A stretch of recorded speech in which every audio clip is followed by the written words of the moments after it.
Esta es mi historia titulada Un viajero en el tiempo. Hace algunos días conocí a una persona muy peculiar. Lo apodaban el viajero, debido a que era un viajero en el tiempo. Un día cualquiera me acerqué a él y empezó a contarme su secreto para viajar. Fue tanta mi intriga que decidí volver al día siguiente para saber un poco más. Casualmente estaba por empezar un nuevo viaje, el cual me invitó. Pero antes de emprender el camino me empezó a hablar acerca de las curiosidades que había descubierto a lo largo del tiempo. Lo que más me llamó la atención fue el desarrollo de la tecnología y la comunicación, y le pedí que me mostrara la evolución de esta. Primero llegamos a la época de los cavernícolas, y yo no entendía por qué estábamos ahí si ellos no hablaban, solo eran ruidos extraños y cosas así. Pero él me contó que no solo el habla es la forma de comunicarnos, sino que también engloba sonidos y los conocidos jeroglíficos. Observamos cómo un grupo de cavernícolas entraban a una cueva y plasmaban en ella cosas que pasaban, y quedé impresionado con la historia que ahí estaba guardada. Después llegamos a Egipto, donde observamos cómo creaban un alfabeto propio. En otro lugar observamos señales de humo. Después en otro vimos palomas mensajeras y fue fantástico. Observamos jinetes a caballo llevando correo a muchos lugares. Luego llegamos a China y vimos cómo creaban papel y cómo empezaban a dar a conocer el primer libro en la historia. Yo estaba fascinado.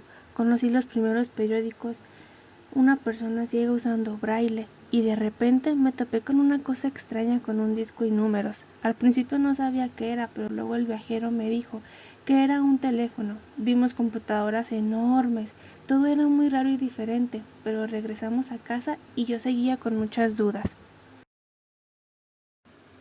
Al día siguiente en la escuela le platiqué a mi profesora todo lo que había visto y me explicó que no solo existe la comunicación de forma verbal, la cual es como nos expresamos por medio de la voz o sonidos, como lo vi en casi todo el viaje, sino que existen otras formas de comunicarnos a través del cuerpo. Nos habló de la kinestésica. Es algo que estudia los movimientos naturales del cuerpo y nos ayuda a comunicar el estado de ánimo o sentimientos por medio de gestos. Nos habló de la proxémica, que se encarga de estudiar el espacio que hay entre dos personas cuando tienen una conversación, que van desde algo más íntimo, algo más cercano, hasta algo como distancias públicas o sociales que usamos cuando no conocemos a alguien o cuando hablamos en público. Hablamos del paralenguaje, que se encarga de las tonalidades de la voz y que éstas reflejan algo según su nivel de volumen, entonación y ritmo. Nos explicó que existe la comunicación interpersonal, que es cuando hablamos con personas con las que compartimos temas de interés, algo cara a cara. También está la intrapersonal, que es cuando hablamos con nosotros mismos, como por ejemplo hablar con nuestro yo interno.